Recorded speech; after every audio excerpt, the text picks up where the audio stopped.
This is Kristen, and this is the Simple Handmade Everyday podcast, where I talk about living a creative, intentional life. I like to chat about quilting, knitting, what I'm reading and watching, and even a little bit about keeping a cozy, organized home. You can find me on my blog, Simple Handmade Everyday, which is at kristenesser.com, and on Instagram at kristenesser. I've got my cup of tea in hand, so let's settle in for a chat. Welcome to episode 3. I've got my cup of tea here today. It's oolong, and it's unashamedly just from a tea bag, not loose leaf tea. I kind of got turned on to oolong tea, which I feel is somewhere between black tea and green tea. I think they often serve it in Chinese restaurants. And there is a rumor, I hope it's true, that every cup of oolong tea helps your body burn 67 calories. You know, just roughly 67 calories. So I don't know if it's true or not, but I bought into it and I like it, and I buy it by these big 100 bag boxes on Amazon very inexpensively because it's weirdly hard to find locally for me. If you have listened to previous episodes, welcome back, and thanks so much for just spending a little bit of time with me. And if this is your first episode, then welcome, and let me know what you think, and I hope you'll be back. I guess this is the time where I should very awkwardly say, if you enjoy the podcast, I would really, really appreciate it if you would go on iTunes and give it a review and a rating. But, you know, only if you like it. If you don't like it, then just don't listen. But apparently, it really helps other people find the podcast on iTunes, and I would just really appreciate it, and I love to hear what you think. So today I've got a few things to talk to you about. I've been thinking about talking to you like for 2 weeks. I keep, like recording little things in my head. I guess podcasting is a little addicting in that way. But to kind of give you an outline of what we're going to go over a bit, I've got some stuff to talk about: quilting, knitting, what I'm reading, a show I'm into, and just a little bit of a homemaking tip. So let's get right into it with quilting. So as I mentioned before, I was going to QuiltCon, and now QuiltCon has come and gone like this, big, magnificent event.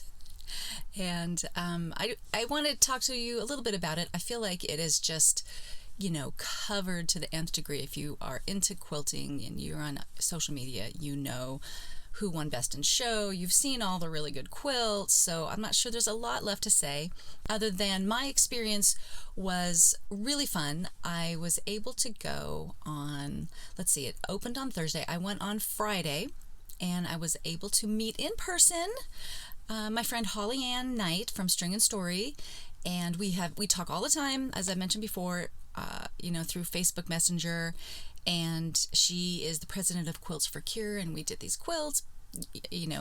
I've talked this to death, so I don't want to bore you with that, but I got to meet her in real life, and we made a total scene in the lobby of looking around for each other and screaming and hugging, and people were staring, and it was wonderful. And she got me in early. She got me a Michael Miller Fabrics badge, so I was able to get onto the show floor, and I met Kate from Michael Miller, and a little bit unexpectedly, I sort of got swept into working that booth for that morning, and it was so much fun.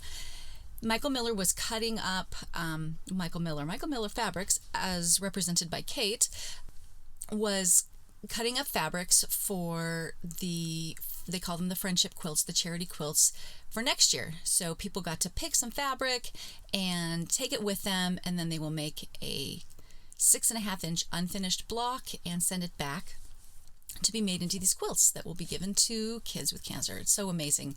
And I said that little speech about 100,000 times as I helped people. I handed out charm packs and fabric and explained what the lines were and things like that. And the booth was so busy, it was mobbed. And so they just needed help, and it was really fun. Holly Ann was doing demos. She was talking about this amazing giveaway that they were doing with Michael Miller and Aurifil and Daylight and Quilt Pro. I think that's what it's called. Just a million, Olfa, all these people. They put together this amazing giveaway to one person. I don't know who won, They are like, it was like winning the lottery. It would be amazing. So she was doing that. She was doing demos up on the big screen of how to quilt feathers, and like, she was working it, girl. It was amazing. So I worked that booth until it was time for me to go take a class.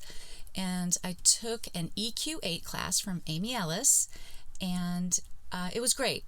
When I signed up for the class, I had just upgraded to EQ8. Never felt that I utilized EQ6 or 7 to their full potential at all. And I never really wanted to take a class because, I wanted to take a class, and they have them locally at my quilt shop, but I wasn't sure that a beginner class was really right for me because I knew a lot, but I didn't know. I knew some, but not a lot, but I thought I might be bored there, but I wasn't really good enough for an intermediate class, so I just waffled and never did anything. So I'm just like, I'm taking the beginning class. Well, between the time I bought EQ8 and I had this class, I had actually already taught somebody else how to use it, so I knew the basics pretty well.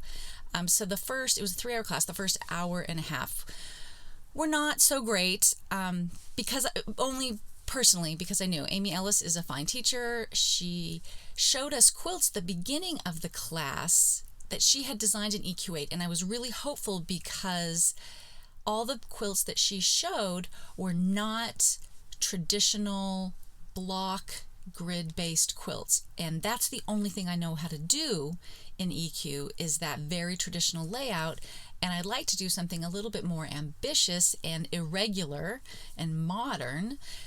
But I didn't know how to do it. And so we finally got to that part near, in the last hour or so of the class. And I haven't practiced since, so I hope I remember. But I got a much better sense of it. So ultimately, it was great.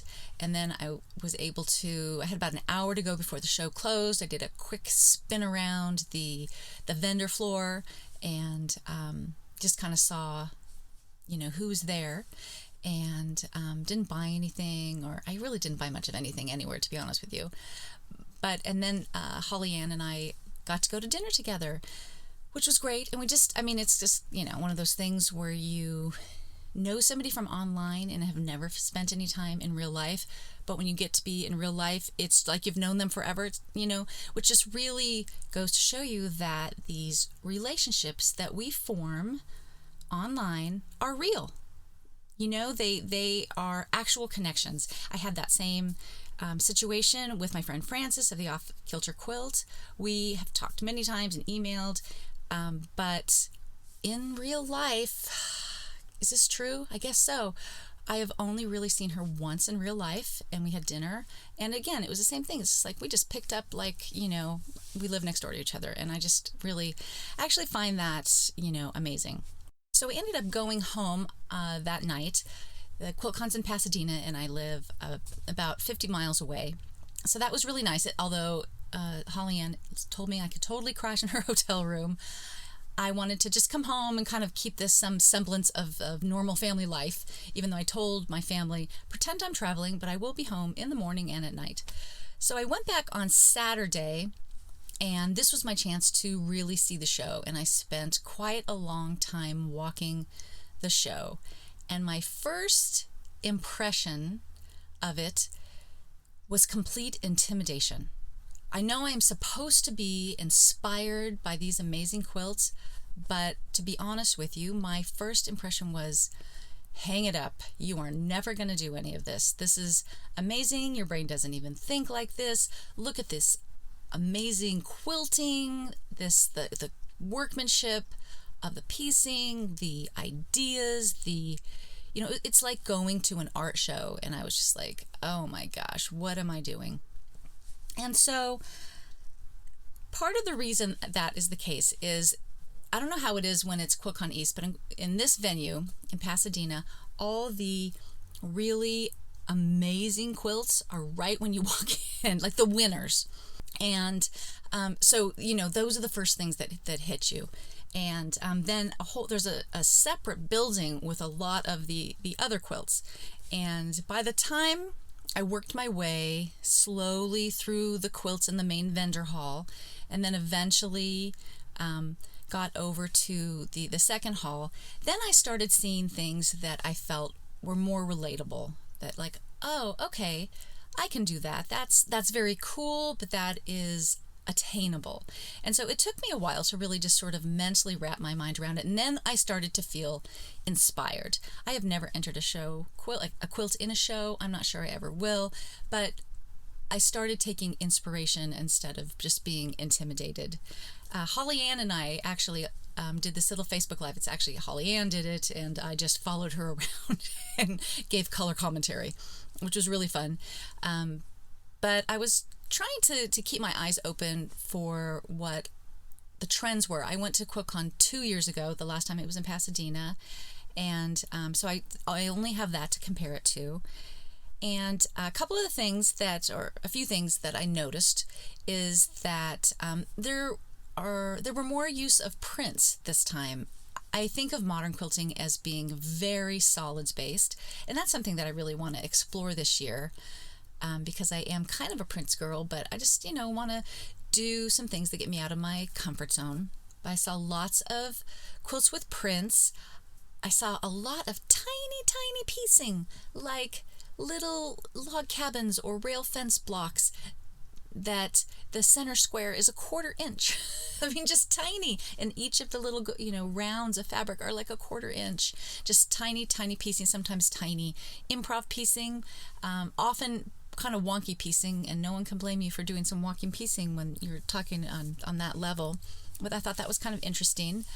And while there is a ton of straight line quilting, there was a lot of free motion too, and a mix of free motion and straight line in the same quilt. So I thought that was kind of interesting and I even saw feathers, and I think of feathers as being really traditional, but there were lots of feathers on modern quilts, and thought that was kind of interesting.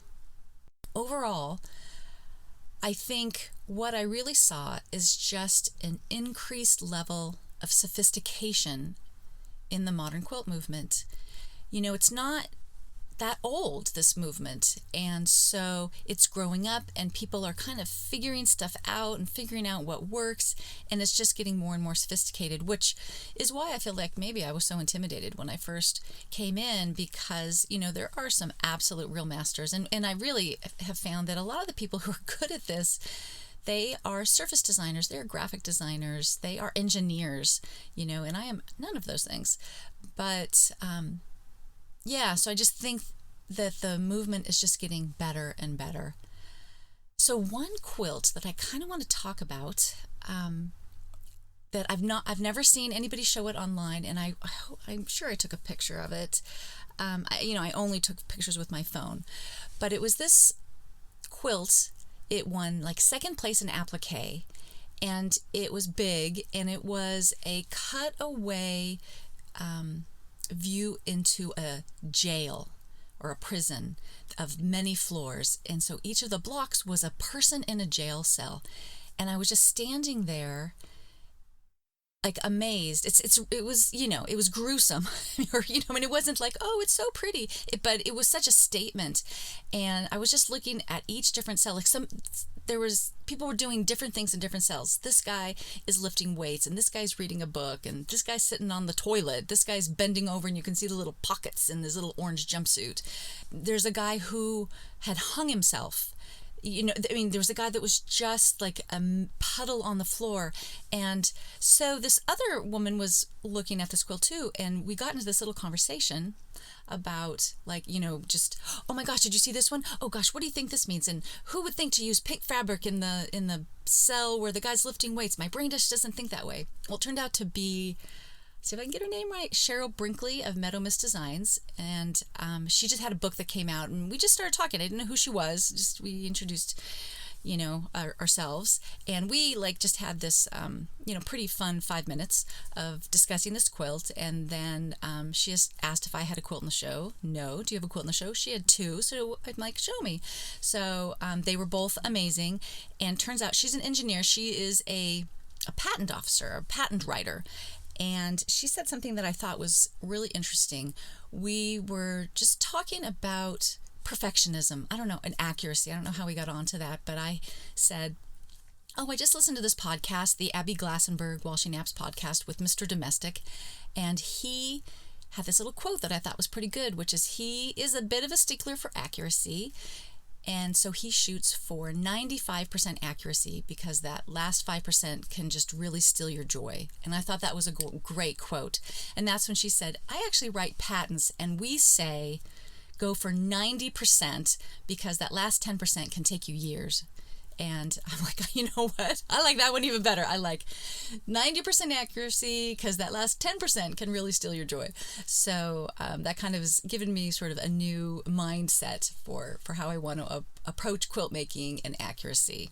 Then later that day, Minky, Kim, and I had our book signing at the C&T booth, and I have revealed that I was so scared that nobody was going to show up, but never underestimate the Minky Kim fan club. And they showed up, and we signed books, and people hung out and talked, and people are just so impressed with everything that Minky does. And between you and me, I kind of felt like people were wondering, why is this other lady signing my Minky book?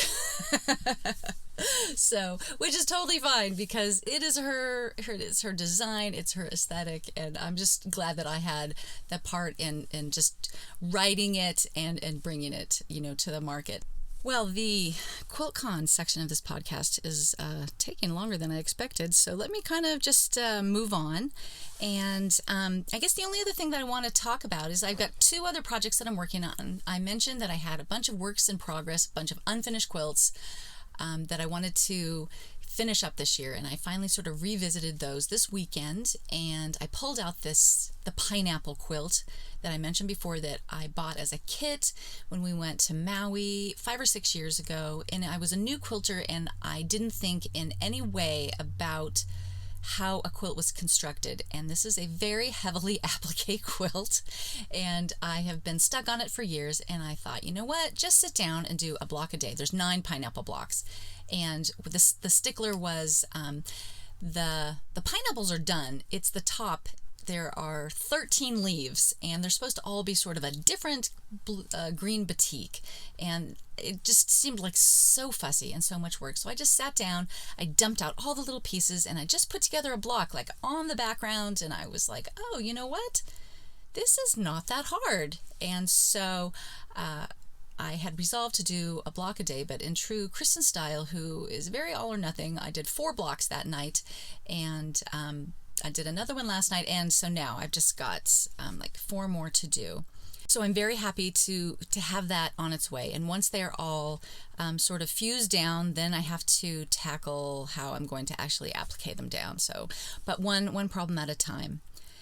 And the other project I'm working on is a equilateral triangle table runner, because I've got a quilt design that I submitted to a magazine without ever having made a 60-degree triangle quilt, and it was accepted. So now I have to figure out how to sew a quilt like that accurately, because that's a lot. It's a lot of points that need to come together. 90%, right? 90% accuracy. Maybe for a magazine I'll strive for 95.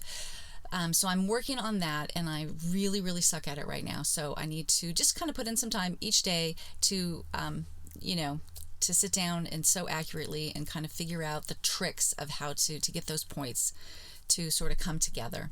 So that's kind of it for, what's on my sewing table.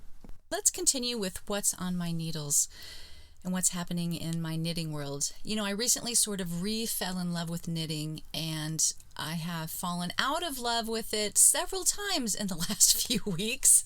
So I did finish up those Hermione Everyday Socks. I'll put a picture in the show notes. If you follow me on Instagram, Kristen Esser is my name on Instagram and everywhere else, to be honest with you. I did post a picture there, and they came out really cute. I really love them. They are very me. The colors are great. It was a very fun pattern to knit because it was easy but not mindless. I'm not a good enough knitter to knit really a pattern without thinking about it. So that was really fun. But after that, I was really craving a pair of just vanilla socks, just stockinette all the way around. And so I cast those on this weekend with the yarn that I bought on our trip to Napa. Otis and Chloe is what it's called.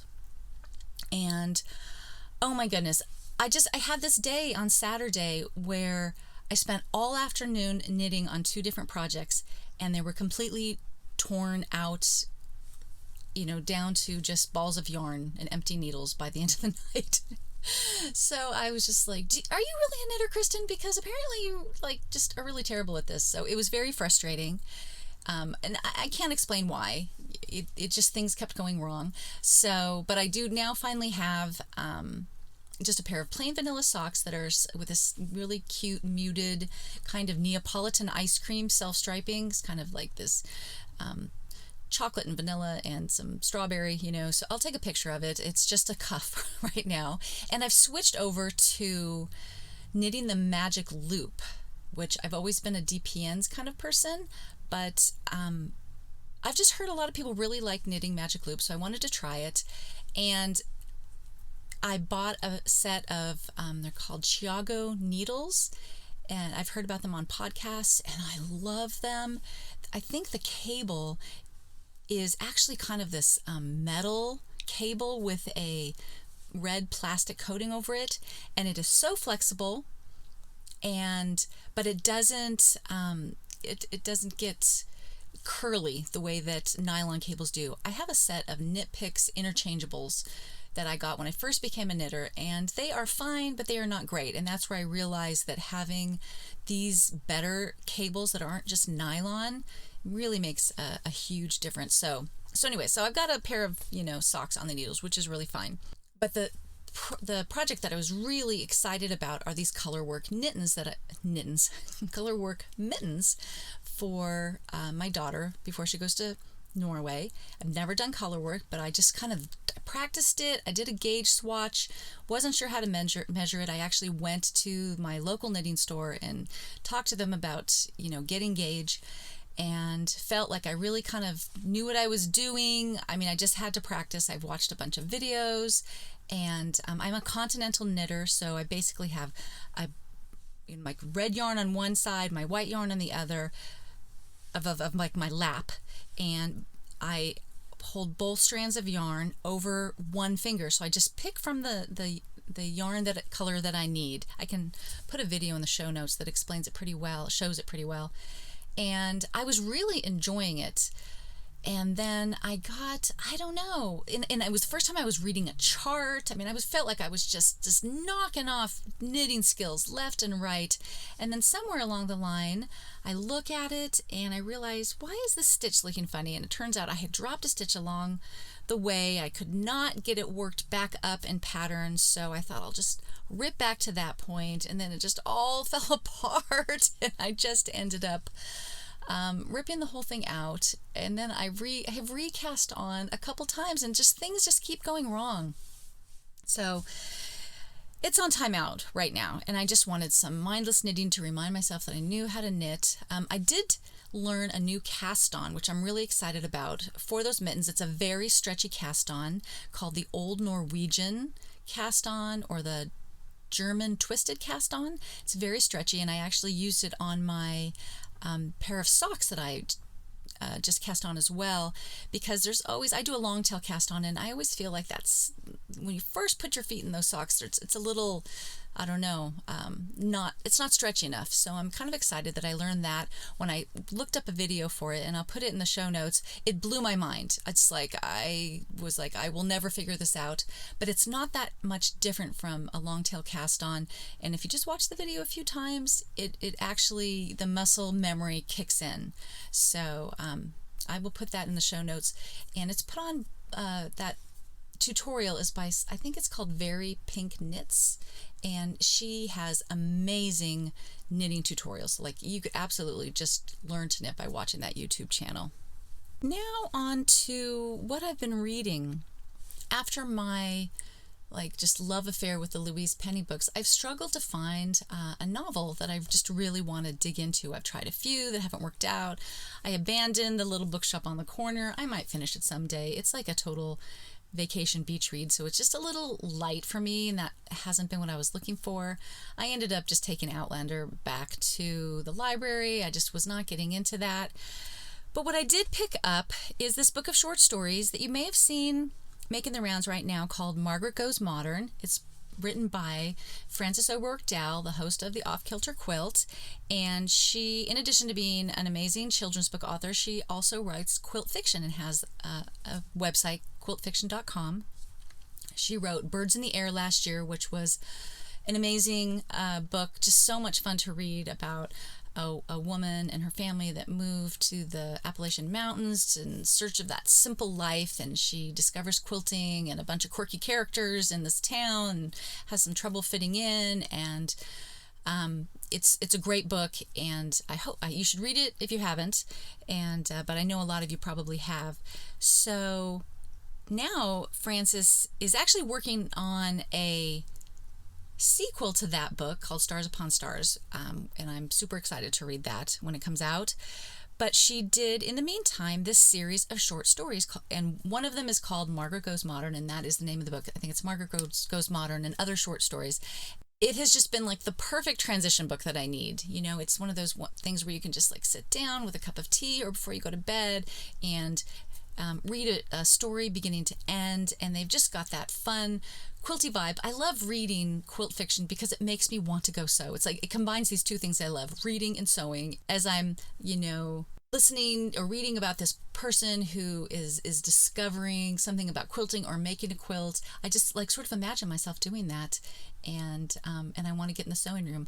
I'm a person that needs to be re-inspired on a daily basis. That's what gets me doing things, is by seeing other people, reading about them, watching videos. Those are the kind of things that sort of really motivate me. So Margaret Goes Modern, cannot recommend it highly enough. And I really like short stories because, I don't know, I fall asleep when I read at night and stuff. So something that's short really is really appealing to me. So check that out. It's very affordable. It's on Amazon. I'll put a link in the show notes. I've also been sort of casting about for my next show. I'm this person, I'm super monogamous. I just want my go-tos. I want to know that this is the show we're watching, and this is the book I'm reading, and this is the project I'm working on. And that's part of my problem. I was going to talk about more, but, things have gotten out of control here. But the fact that I have so many different projects going on is a little bit nervous-making for me. I like to know exactly what I'm going to be doing. I've been searching for a show. I came across, I don't even know where, but a show called Shetland. It's on Netflix, and it's like a murder mystery show. I noticed that it's like, it says if you like this, you will like Midsummer Murders and Broadchurch and all these other shows that I have already watched. So they have my demographic pretty well nailed down. But it's a murder mystery kind of show on the Shetland Islands, in like north of Scotland. Even some of it takes place on the tiny, tiny island of Fair Isle, which is where, all this colorwork knitting comes from.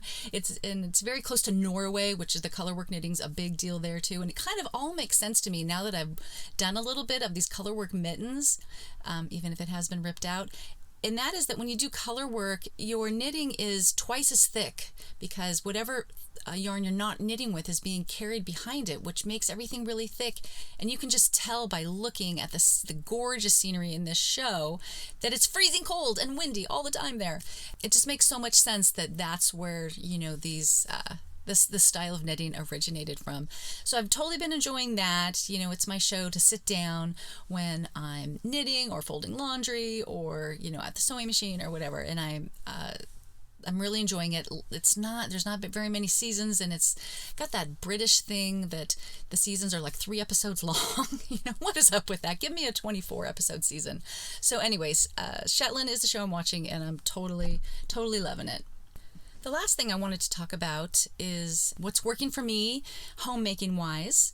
And last week I talked about Kids Cook Night, and this week Ben made Sloppy Joes. Worked out really well, except for the fact that all the hamburger buns got burnt and everybody was blaming everybody else over it. And I tried to assure both boys that I have burned the bread in a meal more times than I can count, which is why I now set a 1-minute timer every time I put bread in the oven. And people mock me for it, but it is so easy to forget that you just put those in there and you need to be paying attention. So anyways, I was contacted by a few people that were thinking about trying Kids Cook Night in their house. And if you do, let me know. I so much love when people contact me and tell me that they've tried something that I've recommended. It's like just the biggest thrill to know that of all the stuff that, I put out there, that if it just helps one person, I feel like it was worth it. So, but what I want to talk to you about today is menu planning. I don't even know how people get through the day without making a menu plan. If I didn't know at 4 o'clock what I was making for dinner, I would be a nervous wreck. But that maybe is a different podcast about why you should menu plan. I think there's a million, pieces of information out there about why it's a good idea. It helps you to just buy the food that you need. It helps you really use things up, so it keeps your grocery bill down. It keeps your anxiety down to know at the beginning of the day what you're going to make for dinner. Fewer trips to the store, all that, those are all good reasons. And for years, I would just sit down on Sunday or Saturday or whatever day I'm going to do my grocery shopping. And I would just, sit down with some cookbooks. I have a binder of recipes and a calendar of, I've been menu planning for years. So sometimes I keep my old calendars and I will go back and look at what we're eating this time of year from last year or the year before. But I recently came across a video on YouTube. Gosh, I hope I can find it and give credit. But I've switched over to this new method, and it has to do with writing down each different meal that you make on an index card. So I did that one day. I just sat down and went through a few months worth of things that we make on a regular basis, and I put them in this little index card holder. When I sit down to make my menu plan, I just take out these index cards and just sort of deal out 5. Now, I'd like to say that I just deal out the top 5, which is really what the system truly is. But I'm like, you know what, that's not really seasonal, or I don't really feel like that, or I have chicken I need to use up, but I just kind of cherry pick them out. But it's so much easier to do it this way because it's all in just this one place. And I do put like the cookbook page number and what cookbook it is, or whether it's in my recipe binder. And there are certain things that we eat a lot that in my little stack of cards I have like 3 times, just like pasta with red sauce, we eat that, or hamburgers, because I want those to come up more often. This has been kind of a game changer for me. I get through this so much faster. It took a little setup time to do because I did sit down, make these cards the first time, but now as I even try new recipes, I make a card for it. The cards for the week that we're having, I keep those in front, and then if that recipe doesn't really work out, I just throw it out. But if it does, then it just gets sort of shuffled back into the rest of the cards. I actually just take those 5 that I for this week and I put them behind so that we kind of have a rotation thing going. So I don't know if that would work for you, but it just has really saved me a lot of time, which kind of gets you over the hump of menu planning, because sometimes I just don't really, feel like doing it, even though it needs to be done. And it's just anything that can make it just that much easier is a win in my book. So that's it for this episode. Thank you so much for spending a little time with me, whether you are sitting down with a cup of tea and some handwork, or going on your daily walk, or doing some housework, whatever it is. I truly appreciate you spending this time with me. I loved comments, so let me know what you're thinking. And again, I hate to say it, but I would love it if you guys would leave some reviews and ratings on iTunes. I would really appreciate it. So until next time, thanks so much for sharing this time with me.